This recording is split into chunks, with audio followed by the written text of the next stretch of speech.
حور عین پر چلتی ہے، وہ کہتی ہے اے رب تو اپنے بندوں سے ہمارے لیے ان کو شوہر بنا جن سے ہماری آنکھیں ٹھنڈی ہوں اور ان کی آنکھیں ہم سے ٹھنڈی ہوں۔ بیہقی۔ جنت میں 8 دروازے ہیں، ان میں سے ایک دروازہ کا نام ریان ہے، اس دروازے سے وہی جائیں گے جو روزہ رکھتے ہیں۔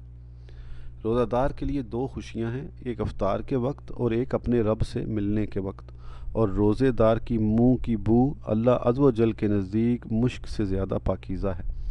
رمضان المبارک کا مہینہ وہ مہینہ ہے کہ اس کا اول رحمت ہے، اس کا اوسط یعنی درمیانہ حصہ مغفرت ہے اور آخر جہنم سے آزادی۔ روزہ اللہ عز و جل کے لیے ہے، اس کا ثواب اللہ عز و جل کے سوا کوئی نہیں جانتا۔ ہر شے کے لیے زکوٰۃ ہے اور بدن کی زکوٰۃ روزہ ہے اور نصف صبر ہے۔ روزہ دار کی دعا افطار کے وقت رد نہیں کی جاتی۔ اگر بندوں کو معلوم ہوتا کہ رمضان کیا چیز ہے تو میری امت تمنا کرتی کہ پورا سال رمضان ہی ہو۔ میری امت کو ماہ رمضان میں 5 باتیں دی گئیں کہ مجھ سے پہلے کسی نبی کو نہ ملیں۔ اول یہ کہ جب رمضان کی پہلی رات ہوتی ہے اللہ عز و جل ان کی طرف نظر فرماتا ہے اور جس کی طرف نظر فرمائے گا اسے کبھی عذاب نہ کرے گا۔ دوسری یہ کہ شام کے وقت ان کے منہ کی بو اللہ کے نزدیک مشک سے زیادہ اچھی ہے۔ تیسری یہ کہ ہر دن اور رات میں فرشتے ان کے لیے استغفار کرتے ہیں۔ چوتھی یہ کہ اللہ عز و جل جنت کو حکم فرماتا ہے، کہتا ہے مستعد ہو جا اور میرے بندوں کے لیے مزین ہو جا یعنی بن سنور جا، قریب ہے کہ دنیا کی تعب مشقت تکان اسے یہاں آ کر آرام کریں۔ پانچویں یہ کہ جب آخر رات ہوتی ہے تو ان سب کی مغفرت فرما دیتا ہے۔ کسی نے عرض کی کیا وہ شب قدر ہے؟ فرمایا نہیں، کیا تو نہیں دیکھتا کہ کام کرنے والے کام کرتے ہیں، جب کام سے فارغ ہوتے ہیں اس وقت مزدوری پاتے ہیں۔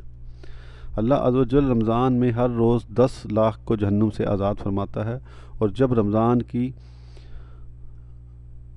29ویں رات ہوتی ہے تو مہینے بھر میں جتنے آزاد کیے ان کے مجموعے کے برابر اس ایک رات میں آزاد کرتا ہے۔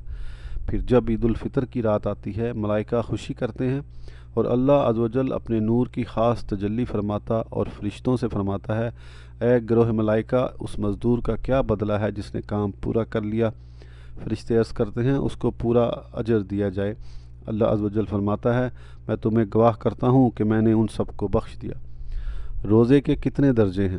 روزے کے 3 درجے ہیں۔ ایک عام لوگوں کا روزہ کہ یہی پیٹ اور شرمگاہ کو کھانے پینے جمع سے روکنا۔ دوسرا خواص کا روزہ کہ ان کے علاوہ کان آنکھ زبان ہاتھ پاؤں اور تمام اعضاء کو گناہ سے باز رکھنا۔ تیسرا خاص الخاص کا روزہ کہ جمی ما سوا اللہ یعنی عز و جل کے سوا کائنات کی ہر چیز سے اپنے آپ کو بالکلیہ جدا کر کے صرف اسی کی طرف متوجہ رہنا۔ روزے کی کتنی قسمیں ہیں؟ روزے کی 5 قسمیں ہیں، فرض، واجب، نفل، مکروہ تنزیہی اور مکروہ تحریمی۔ فرض و واجب کی کتنی قسمیں ہیں؟ فرض و واجب ہر ایک کی 2 قسمیں ہیں، معین اور غیر معین۔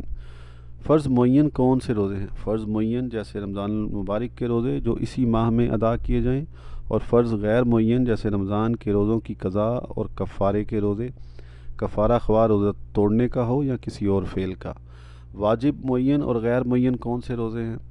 واجب معین جیسے نذر و منت کا وہ روزہ جس کے لیے وقت معین کر لیا ہو، اور واجب غیر معین جس کے لیے وقت معین نہ ہو۔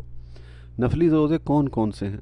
نفلی روزے جیسے عاشورہ یعنی 10ویں محرم کا روزہ اور اس کے ساتھ 9ویں کا بھی، ایام بیض یعنی ہر مہینے میں 13ویں 14ویں اور 15ویں تاریخ کا روزہ، عرفہ یعنی 9 ذی الحج کا روزہ، شش عید کے روزے، صوم داؤد علیہ السلام یعنی 1 دن روزہ 1 دن افطار، پیر اور جمعرات کا روزہ، 15ویں شعبان کا روزہ۔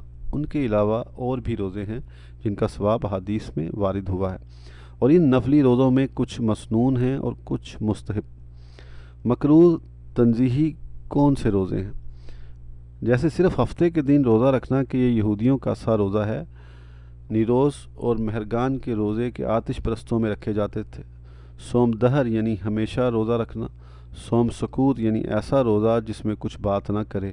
صوم وصال کے روزہ رکھ کر افطار نہ کرے اور دوسرے دن پھر روزہ رکھ لے، یہ سب مکروہ تنزیہی ہیں۔ مکروہ تحریمی کون سے روزے کہلاتے ہیں؟ جیسے عید، بقرعید اور ایام تشریق یعنی ذی الحج کی 11، 12، 13 تاریخ کے روزے۔ روزے کی شرائط کیا ہیں؟ روزے دار کا مکلف یعنی عاقل بالغ ہونا اور خاص عورت کے لیے حیض و نفاس سے خالی ہونا روزے کے لیے شرط ہے۔ نابالغ بچہ لڑکا خواہ لڑکی روزہ رکھے یا نہیں۔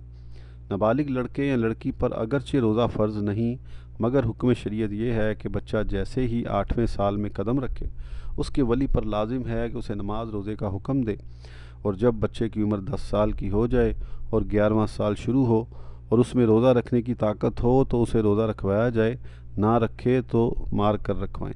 اگر پوری طاقت دیکھی جائے ہاتھ رکھ کر توڑ دیا تو قضا کا حکم نہ دیں گے، اور نماز توڑے تو پھر پڑھوائیں۔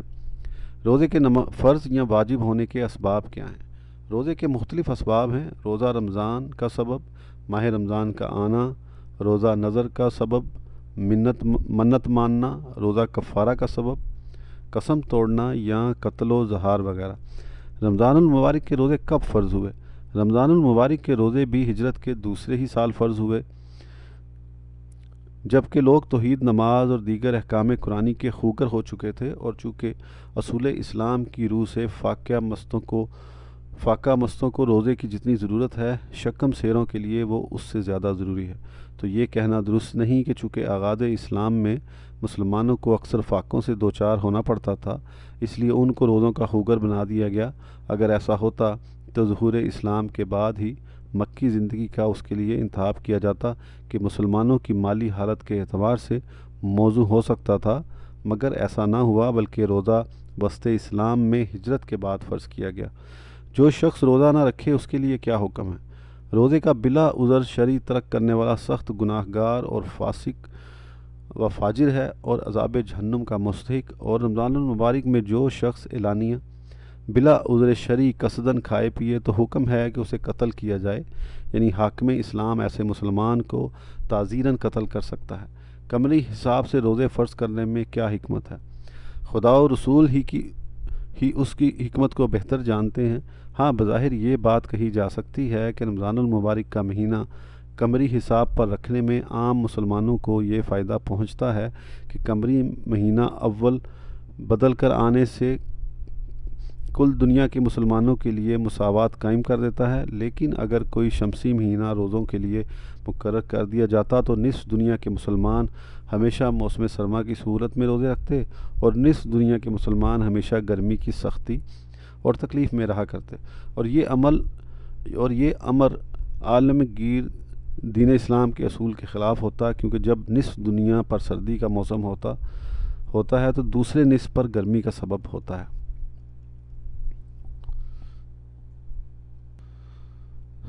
سبق نمبر 2، لیسن نمبر 2، روزے کی نیت کا بیان۔ روزے کی نیت کا کیا مطلب ہے؟ جس طرح نماز میں بتایا گیا کہ نیت دل کے ارادے کا نام ہے، زبان سے کہنا شرط نہیں، یہاں بھی وہی مراد ہے، مگر زبان سے کہہ لینا مستحب ہے تاکہ زبان دل میں موافقت رکھے۔ نیت کے الفاظ کیا ہیں؟ اگر رات میں نیت کرے تو یوں کہے: نویت ان اصوم غدا للہ تعالی من فرض رمضان ھذا، یعنی میں نے نیت کی کہ اللہ عز و جل کے لیے اس رمضان کا فرض روزہ کل رکھوں گا، اور عام طور پر مشہور یہ الفاظ ہیں: وبصوم غد نویت انشاءاللہ تعالی، اور دن میں نیت کرے تو یہ کہے: نویت ان اصوم ھذا الیوم للہ تعالی من فرض رمضان ھذا، یعنی میں نے نیت کی کہ اللہ تعالیٰ کے لیے آج رمضان کا فرض روزہ رکھوں گا۔ اور اگر تبرک و طلب توفیق کے لیے نیت کے الفاظ میں انشاءاللہ تعالیٰ بھی ملا لیا تو حرج نہیں، اور اگر پکا ارادہ نہ ہو، مذہب ہو تو نیت ہی کہاں ہوئی، تو روزہ بھی نہ ہوگا۔ نیت کب سے کب تک ہو سکتی ہے؟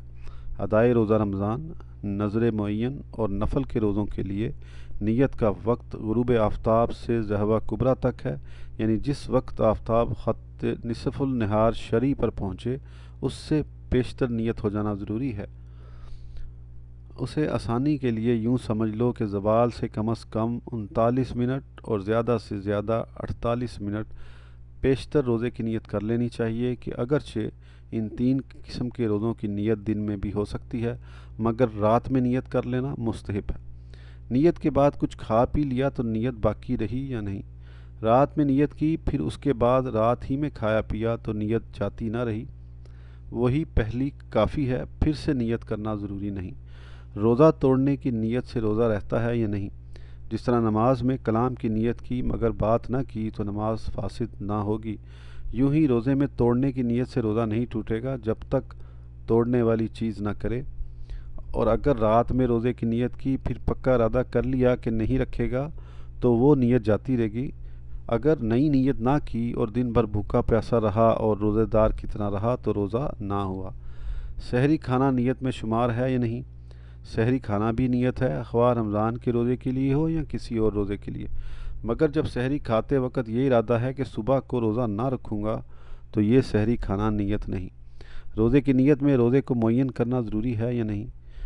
یہ تینوں یعنی رمضان کی ادا اور نفل، خواہ سنت ہو یا مستحب، اور نظر معین، ان میں خاص انہی کی نیت ضروری نہیں، مطلقاً روزے کی نیت سے بھی ہو جاتے ہیں اور نفل کی نیت سے بھی ادا ہو جاتے ہیں، بلکہ مریض و مسافر کے علاوہ کسی اور نے رمضان میں کسی اور واجب کی نیت کی جب بھی اسی رمضان کا روزہ ہوگا، البتہ مسافر اور مریض جس کی نیت کریں گے وہی ہوگا، رمضان کا نہیں، اور مطلق روزے کی نیت کریں تو رمضان کا ہوگا۔ قضائے رمضان وغیرہ کی نیت کس وقت ضروری ہے؟ ادائے رمضان، نظر معین اور نفل کے علاوہ باقی روزے مثلا قضائے رمضان اور نظر غیر معین اور نفل کی قضا، یعنی نفلی روزہ رکھ کر توڑ دیا تھا اور اس کی قضا، اور نظر معین کی قضا اور کفارے کا روزہ، اور ایسے ہی اور روزے، ان سب میں عین صبح چمکتے وقت یا رات میں نیت کرنا ضروری ہے، اور یہ بھی ضروری ہے کہ جو روزہ رکھتا ہے خاص اس معین کی نیت کرے۔ ان روزوں کی نیت اگر دن میں کی تو نفل ہو جائے، پھر بھی ان کا پورا کرنا ضروری ہے، توڑے گا تو قضا واجب ہوگی۔ شعبان کو چاند نظر نہ آئے تو 30 کو نیت کس طرح کرے؟ یعنی 29 شعبان کو چاند نظر نہ آئے تو 30 کو نیت کس طرح کرے؟ اگر 29 شعبان کی شام کو مطلع پر ابر و غبار ہو اور چاند نظر نہ آئے تو شعبان کی 30ویں تاریخ کو، جسے یوم الشک کہتے ہیں، خالص نفل کی نیت سے روزہ رکھ سکتے ہیں، اور نفل کے سوا کوئی اور روزہ رکھا تو مکروہ ہے۔ اب اگر اس دن کا رمضان ہونا ثابت ہو جائے تو مقیم کے لیے رمضان کا روزہ ہے، اور مسافر نے جس کی نیت کی وہی ہوا، اور اگر نیت تو خالص نفل کی ہی کی اور پورا ارادہ نفلی روزہ رکھنے ہی کا ہے، مگر کبھی کبھی دل میں یہ خیال گزر جاتا ہے کہ شاید آج رمضان کا دن ہو تو اس میں حرج نہیں۔ سبق نمبر 3، چاند دیکھنے کا بیان۔ چاند دیکھنے کے لیے حکم شرعی کیا ہے؟ 5 مہینوں کا چاند دیکھنا واجب کفایہ ہے کہ بستی میں 1-2 آدمیوں نے دیکھ لیا تو سب بری الذمہ ہو گئے، اور کسی نے نہ دیکھا تو سب گناہ گار ہوئے۔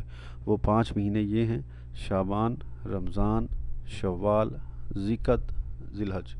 شعبان کا اس لیے کہ اگر رمضان کا چاند دیکھتے وقت ابر یا غبار ہو تو لوگ 30 دن پورے کر کے رمضان شروع کر دیں، رمضان کا روزہ رکھنے کے لیے، شوال کا روزہ ختم کرنے کے لیے، ذی القعدہ کا ذی الحج کے لیے کہ وہ حج خاص مہینہ ہے، اور ذی الحج کا بقرعید کے لیے۔ روزہ رمضان کب سے رکھنا شروع کریں؟ شعبان کی 29 کو شام کے وقت چاند دیکھیں، دکھائی دے تو کل روزہ رکھیں، ورنہ شعبان کے 30 دن پورے کر کے رمضان کا مہینہ شروع کریں اور روزہ رکھیں۔ حدیث شریف میں ہے چاند دیکھ کر روزہ رکھنا شروع کرو اور چاند دیکھ کر افطار کرو، یعنی روزے پورے کر کے عید الفطر مناؤ، اور اگر ابر ہو تو شعبان کی گنتی 30 پوری کر لو۔ چاند کے ہونے یا نہ ہونے میں علم حیت کا اعتبار ہے یا نہیں؟ جو شخص علم حیت جانتا ہے اس کا اپنے علم حیت یعنی نجوم وغیرہ کے ذریعے سے کہہ دینا کہ آج چاند ہوا یا نہیں، یہ کب ہوگا، یہ کوئی چیز نہیں، اگرچہ وہ عادل، دیندار، قابل اعتماد ہو، اگرچہ کئی شخص ایسا کہتے ہوں کہ شرع میں چاند دیکھنے یا گواہی سے ثبوت کا اعتبار ہے، کسی اور چیز پر نہیں۔ مثلا وہ 29 شعبان کو کہیں آج ضرور رویت ہوگی، کل یکم رمضان ہے، شام کو ابر ہو گیا، رویت کی خبر معتبر نہ آئی، ہم ہرگز رمضان قرار نہ دیں گے بلکہ وہی یوم الشک ٹھہرے گا، یا وہ کہیں آج رویت نہیں ہو سکتی، کل یقیناً 30 شعبان ہے۔ پھر آج ہی رویت پر معتبر گواہی گزری، بات وہی کہ ہمیں تو حکم شرع پر عمل فرض ہے۔ رمضان کے ثبوت کا شرعی طریقہ کیا ہے؟ ابر و غبار میں رمضان کا ثبوت ایک مسلمان عاقل، بالغ، دیندار، عادل یا مستور کی گواہی سے ہو جاتا ہے، خواہ وہ مرد ہو یا عورت۔ اور ابر میں رمضان کے چاند کی گواہی میں یہ کہنے کی ضرورت نہیں کہ میں گواہی دیتا ہوں، جبکہ ہر گواہی میں یہ کہنا ضروری ہے، صرف اتنا کہہ دینا کافی ہے کہ میں نے اپنی آنکھ سے اس رمضان کا چاند آج یا کل یا فلاں دن دیکھا ہے۔ عادل و مستور سے کیا معنی ہیں؟ عادل ہونے کے معنی یہ ہیں کہ کم سے کم متقی ہو، یعنی کبیرہ گناہوں سے بچتا ہو اور صغیرہ پر اصرار نہ کرتا ہو، اور ایسا کام نہ کرتا ہو جو مروت کے خلاف ہے، مثلا بازار میں کھانا یا شارع عام پر پیشاب کرنا، یا بازار و عام گزرگاہ پر صرف بنیان اور تہبند میں پھرنا۔ اور مستور وہ مسلمان ہے جس کا ظاہر حال شرع کے مطابق ہے مگر باطن کا حال معلوم نہیں، ایسے مسلمان کی گواہی رمضان المبارک کے علاوہ کسی اور جگہ مقبول نہیں۔ فاسق کی گواہی مقبول ہے یا نہیں؟ فاسق اگرچہ رمضان المبارک کے چاند کی گواہی دے، اس کی گواہی قابل قبول نہیں، رہا یہ کہ اس کے ذمہ گواہی دینا لازم ہے یا نہیں۔ اگر امید ہے کہ اس کی گواہی قاضی قبول کرے گا تو اسے لازم ہے کہ گواہی دے، کہ ایک ایک کر کے اگر گواہوں کی تعداد جم غفیر کو پہنچ جائے تو یہ بھی ثبوت رمضان کا ذریعہ ہے۔ چاند دیکھ کر گواہی دینا لازم ہے یا نہیں؟ اگر اس کی گواہی پر رمضان المبارک کا ثبوت موقوف ہے کہ بغیر اس کی گواہی کے کام نہ چلے گا، تو جس عادل شخص نے رمضان کا چاند دیکھا اس پر واجب ہے کہ اسی رات میں شہادت ادا کرے، یہاں تک کہ پردہ نشین خاتون نے چاند دیکھا تو اس پر گواہی دینے کے لیے اسی رات جانا واجب ہے، اور اس کے لیے شوہر سے اجازت لینے کی بھی ضرورت نہیں۔ گواہی دینے والے سے کریت کریت کر سوال کرنا کیسا ہے؟ جس کے پاس رمضان کے چاند کی شہادت گزری، اسے یہ ضروری نہیں کہ گواہ سے یہ دریافت کرے کہ تم نے کہاں سے دیکھا اور وہ کس طرف تھا اور کتنے اونچے پر تھا، وغیرہ وغیرہ، مگر جب کہ اس کے بیان میں شبہات پیدا ہوں تو سوالات کرے، خصوصاً عید میں کہ لوگ خواہ مخواہ اس کا چاند دیکھ لیتے ہیں۔ مطلع صاف ہو تو گواہی کا معیار کیا ہے؟ اگر مطلع صاف ہو تو جب تک بہت سے لوگ شہادت نہ دیں چاند کا ثبوت نہیں ہو سکتا، رہا یہ کہ اس کے لیے کتنے لوگ چاہیے یہ قاضی کے متعلق ہے، جتنے گواہوں سے اسے گمان غالب ہو جائے حکم دے دیا جائے گا۔ مطلع صاف ہو جانے کی حالت میں ایک گواہی کب معتبر ہے؟ ایسی حالت میں جبکہ مطلع صاف تھا، ایک شخص بیرون شہر یا بلند جگہ سے چاند دیکھنا بیان کرتا ہے اور اس کا ظاہر حال مطابق شرع ہے تو اس کا قول بھی رمضان کے چاند میں قبول کر لیا جائے گا۔ گاؤں میں چاند کی گواہی کس کے روبرو دی جائے؟ اگر کسی نے گاؤں میں چاند دیکھا اور وہاں کوئی ایسا نہیں جس کے پاس گواہی دے تو گاؤں والوں کو جمع کر کے شہادت ادا کرے۔ اب اگر یہ عادل ہے، یعنی متقی، دیندار، خدا ترس اور حق پرست ہے، گناہوں سے دور بھاگتا ہے، تو ان لوگوں پر روزہ رکھنا لازم ہے۔ اگر لوگ کسی جگہ سے آ کر چاند ہونے کی خبر دیں تو معتبر ہے یا نہیں؟ اگر کہیں سے کچھ لوگ آ کر یہ کہیں کہ فلاں جگہ چاند ہو گیا ہے، بلکہ یہ کہیں کہ ہم گواہی دیتے ہیں کہ فلاں جگہ چاند ہوا، بلکہ یہ شہادت دیں کہ فلاں فلاں نے چاند دیکھا، بلکہ یہ شہادت دیں کہ فلاں جگہ کے قاضی نے روزے رکھنے یا روزہ چھوڑ دینے اور عید منانے کے لیے لوگوں سے یہ کہا، یہ سب طریقے ناکافی ہیں۔ صاف بات یہ ہے کہ اگر خود اپنا چاند دیکھنا بیان کریں تو گواہی معتبر ہے، ورنہ نہیں۔ تنہا بادشاہ اسلام یا قاضی نے چاند دیکھا تو کیا حکم ہے؟ تنہا بادشاہ اسلام یا قاضی اسلام یا مفتی دین نے چاند دیکھا تو اسے اختیار ہے، خواہ خود ہی روزہ رکھنے کا حکم دے یا کسی اور کو شہادت لینے کے لیے مقرر کرے اور اس کے پاس شہادت ادا کرے، لیکن اگر تنہا ان میں سے کسی نے عید کا چاند دیکھا تو انہیں عید کرنا یا عید کا حکم دینا جائز نہیں۔ گاؤں میں دو شخصوں نے عید کا چاند دیکھا تو ان کے لیے کیا حکم ہے؟ گاؤں میں اگر دو شخصوں نے عید کا چاند دیکھا اور مطلع تھا ابر آلود، یعنی ابر و غبار کے باعث ناصاف، اور وہاں کوئی ایسا نہیں جس کے پاس یہ شہادت دیں، تو گاؤں والوں کو جمع کر کے ان سے یہ کہیں کہ ہم گواہی دیتے ہیں کہ ہم نے عید کا چاند دیکھا ہے۔ اگر یہ عادل ہوں تو لوگ عید کر لیں، ورنہ نہیں۔ رمضان کے علاوہ اور مہینوں میں کتنے گواہ درکار ہیں؟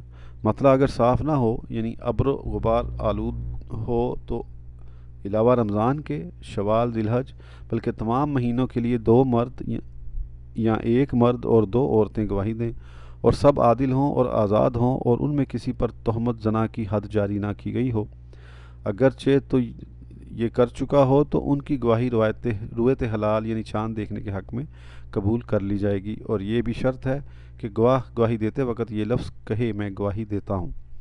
دن میں چاند دکھائی دیا تو وہ کس رات کو مانا جائے گا؟ دن میں ہلال دکھائی دیا، زوال سے پہلے یا بعد زوال، بہرحال وہ آئندہ رات کا قرار دیا جائے گا، یعنی جو رات آئے گی اس سے مہینہ شروع ہوگا۔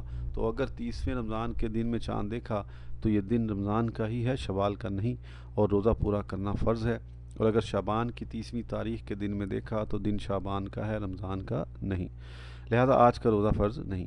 اگر 29 شعبان کو چاند نظر نہ آئے تو 30ویں تاریخ کو روزہ رکھنا جائز ہے یا نہیں؟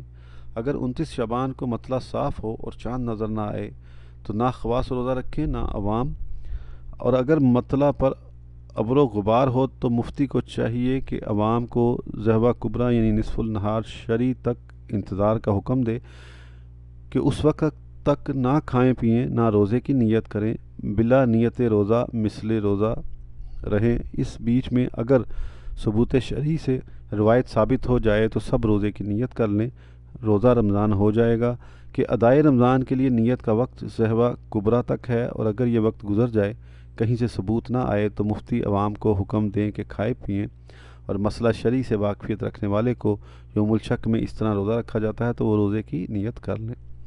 ایک شخص کسی خاص دن روزہ رکھنے کا عادی ہو اور وہ دن یوم الشک یعنی شعبان کی 30ویں کو پڑے تو اس کے لیے کیا حکم ہے؟ جو شخص کسی خاص دن کے روزے کا عادی ہو اور وہ دن اس تاریخ کو آن پڑے تو وہ اپنے اسی نفلی روزے کی نیت کر سکتا ہے، بلکہ اسے اس دن روزہ رکھنا افضل ہے۔ مثلا ایک شخص ہر پیر یا جمعرات کو روزہ رکھا کرتا ہے اور 30ویں اسی دن پڑی تو وہ روزہ نہ چھوڑے اور اس مبارک دن کے روزے کا ثواب ہاتھ سے نہ جانے دے۔ چاند دیکھنے کی گواہی جس کی قبول نہ ہوئی تو وہ رکھے یا نہیں؟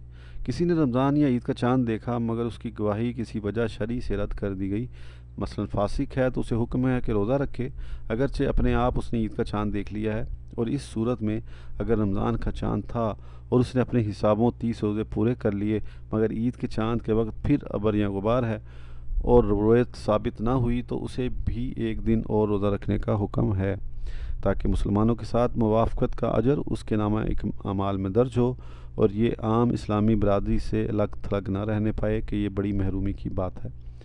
فاسق نے چاند دیکھ کر روزہ رکھا پھر توڑ دیا تو اس کے لیے کیا حکم ہے؟ اس کی 2 صورتیں ہیں اور ہر صورت کا حکم علیحدہ ہے۔ اگر اس نے چاند دیکھ کر روزہ رکھا پھر توڑ دیا، یا قاضی کے یہاں گواہی بھی دی تھی لیکن قاضی نے اس کی گواہی پر روزہ رکھنے کا عوام الناس کو حکم نہیں دیا تھا کہ اس نے روزہ توڑ دیا تو صرف اس روزے کی قضا دے، کفارہ اس پر لازم نہیں۔ اور اگر چاند دیکھ کر اس نے روزہ رکھا اور قاضی نے اس کی گواہی بھی قبول کر لی، اس کے بعد اس نے روزہ توڑ دیا تو کفارہ بھی لازم ہے، اگرچہ یہ فاسق ہو کہ اس نے روزہ رمضان توڑا۔ ایک جگہ چاند کا ثبوت دوسری جگہ کے لیے معتبر ہے یا نہیں؟ ایک جگہ چاند ہوا تو وہ صرف وہیں کے لیے نہیں بلکہ تمام جہان کے لیے ہے، مگر دوسری جگہ کے لیے اس کا حکم اس وقت ہے کہ ان کے نزدیک اس دن تاریخ میں چاند ہونا شرعی ثبوت سے ثابت ہو جائے۔ دوسری جگہ کے لیے چاند ہونے کے شرعی ثبوت کا کیا طریقہ ہے؟ رویت حلال کے ثبوت کے لیے شرع میں 7 طریقے ہیں۔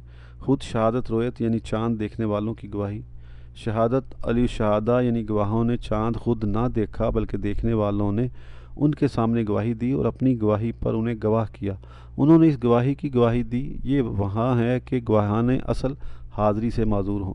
شہادت علی القضاء یعنی دوسرے کسی اسلامی شہر میں حاکم اسلام کے یہاں رویت حلال پر شہادتیں گزریں اور اس نے ثبوت حلال کو حکم دیا اور 2 عادل گواہوں نے جو اس گواہی کے وقت موجود تھے انہوں نے دوسرے مقام پر اس قاضی اسلام کے روبرو گواہی گزرے اور قاضی کے حکم پر گواہی دی۔ کتاب القاضی علی القاضی یعنی قاضی شرع جسے سلطان اسلام نے مقدمات کا اسلامی فیصلہ کرنے کے لیے مقرر کیا ہو، وہ دوسرے شہر کے قاضی کو گواہیاں گزرنے کی شرعی طریقے پر اطلاع دے۔ استغاثہ یعنی کسی اسلامی شہر سے متعدد جماعتیں آئیں اور سب یکے زبان اپنے علم سے خبر دیں کہ وہاں فلاں دن روزہ حلال کی بنا پر روزہ ہوا یا عید کی گئی۔ اکمال مدت یعنی 1 مہینے کے جب 30 دن کامل ہو جائیں تو دوسرے ماہ کا ہلال آپ ہی ثابت ہو جائے گا کہ مہینہ 30 سے زائد کا نہ ہونا یقینی ہے۔ اسلامی شہر میں حاکم شرع کے حکم سے 29 کی شام کو مثلاً توپیں داغی گئیں یا فائر ہوئے تو خاص اس شہر والوں یا اس شہر کے گرد اگر دیہات والوں کے واسطے توپوں کی آوازیں سننا بھی ثبوت خلال کے ذریعوں میں سے ایک ذریعہ ہے۔ لیکن 2 سے 5 نمبر تک 4 طریقوں میں بڑی تفصیلات ہیں جو فقہ کی بڑی کتابوں میں مذکور ہیں۔ الغرض حکم اللہ و رسول کے لیے ہے اور حکم شرعی قاعدہ شریعہ ہی کے طور پر ثابت ہو سکتا ہے۔ اس کے مقابل تمام قیاسات، حسابات اور قرینے جو کہ عوام میں مشہور ہیں شرعاً باطل ہیں اور ناقابل اعتبار۔ تار اور ٹیلی فون سے رویت ہلال ثابت ہو سکتی ہے یا نہیں؟ تار یا ٹیلی فون سے رویت ہلال ثابت نہیں ہو سکتی، نہ بازاری افواہ اور جنتریوں یا اخباروں میں چھپا ہونا کوئی ثبوت ہے۔ آج کل عموماً دیکھا جاتا ہے کہ 29 رمضان کو بکثرت ایک جگہ سے دوسری جگہ تار بھیجے جاتے ہیں کہ چاند ہوا یا نہیں۔ اگر کہیں سے تار آ گیا کہ یہاں چاند ہو گیا ہے، بس لو عید آ گئی۔ یہ محض ناجائز و حرام ہے، اور بالخصوص تار میں تو ایسی بہت سی وجہ ہیں جو اس کے اعتبار کو کھوتی ہیں۔ ہاں کا نہیں اور نہیں کا ہاں ہو جانا تو معمولی بات ہے، اور مانا کہ بالکل صحیح پہنچا تو یہ محض ایک خبر ہے، شہادت نہیں۔ فقہ کرام نے خط کا تو اعتبار ہی نہیں کیا، اگرچہ مکتوب علیہ یعنی جسے خط پہنچا کاتب کے دستخط اور تحریر کو پہچانتا ہو اور اس پر اس کی مہر بھی ہو کہ خط کے مشابہ ہوتا ہے اور مہر کے، تو کجا تار۔ یوں ہی ٹیلی فون کرنے والے سننے والے کے پیش نظر آمنے سامنے نہیں ہوتا تو امور شرعیہ میں اس کا کچھ اعتبار نہیں، اگرچہ آواز پہچانی جائے کہ ایک آواز دوسری آواز سے مشابہ ہوتی ہے۔ اگر وہ کوئی شہادت دے معتبر نہ ہوگی، اور اگر کسی بات کا اقرار کرے تو سننے والے کو اس پر گواہی دینے کی اجازت نہیں۔ بہار شریعت فتاوی رضویہ خیرت ہے کہ مجازی حاکموں کی کچہریوں میں تار اور ٹیلی فون پر گواہی معتبر نہ ہو اور امور شرعیہ میں قبول کر لی جائے۔ حمیت اسلامی اور غیرت ایمانی بھی آخر کوئی چیز ہے۔ عوام الناس میں چاند کے بارے میں کچھ قاعدے مشہور ہیں، شرعاً ان کے بارے میں کیا حکم ہے؟ علم حساب کے ماہرین کی باتیں جو عوام میں پھیل گئی ہیں یا تحریر میں آ چکی ہیں، رویت ہلال کے بارے میں ان کا کوئی اعتبار نہیں۔ مثلا 14ویں کا چاند سورج ڈوبنے سے پہلے نکلتا ہے اور 15ویں کا بیٹھ کر، یہ دونوں باتیں رویت کے ثبوت میں نامعتبر ہیں۔ یا کہتے ہیں کہ ہمیشہ رجب کی چوتھی رمضان کی پہلی ہوتی ہے، یہ غلط ہے۔ یوں ہی رمضان کی پہلی ذی الحج کی 10ویں ہونا ضروری نہیں۔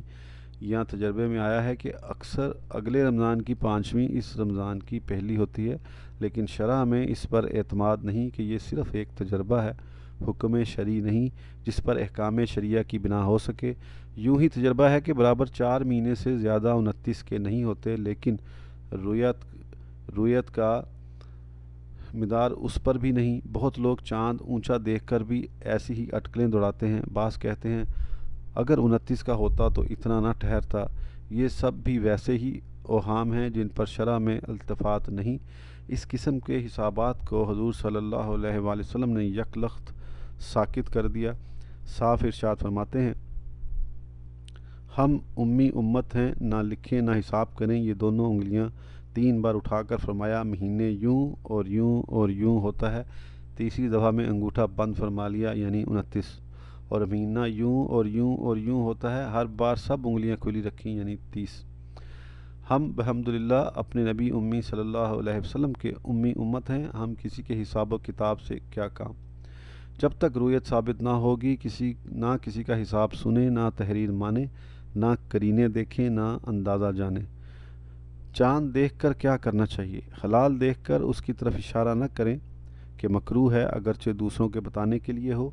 نہ حلال دیکھ کر منہ پھیریں، اور یہ جاہلوں میں مشہور ہے کہ فلاں چاند تلوار پر دیکھے، فلاں آئینے پر۔ یہ سب جہالت و حماقت ہے، بلکہ حدیث میں جو دعائیں فرمائیں وہ پڑھنی کافی ہیں۔ مثلا یہ دعا پڑھیں، اے چاند میں تجھے گواہ بناتا ہوں کہ میرا اور تیرا رب اللہ ہے۔ الہی اس چاند کو ہم پر امن و ایمان اور سلامتی اور اسلام کے ساتھ چمکا، اور اپنی محبوب و پسندیدہ چیزوں کی توفیق کے ساتھ اس کی روشنی ہم پر باقی رکھ۔ آج کے لیے اتنا ہی، پھر انشاءاللہ اگلی آڈیو میں کنٹینیو کریں گے۔ اس وقت تک کے لیے اجازت دیجیے، اللہ حافظ۔